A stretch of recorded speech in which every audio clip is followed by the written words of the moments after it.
Hello everyone, welcome to another TradingView tutorial. Today I will show you how to get candle close timer on TradingView mobile app. So if you're using a PC, you can do this on your mobile app as well. So unfortunately, since I don't have a mobile app right now, I will show you basically with a screenshot that I have right here.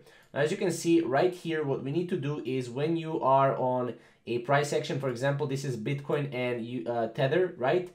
I basically went in on three dots on settings, and then I opened up the settings, right? And then what you will need to do is you will need to select countdown to bar close right here in order to basically go and to get candle close timer on TradingView mobile app, right?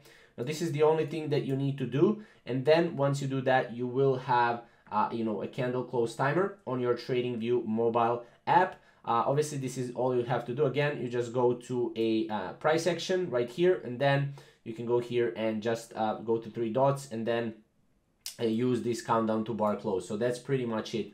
Hope you guys enjoyed this video, this tutorial. If you have any questions or comments, comment down below, and we'll see you in the next video.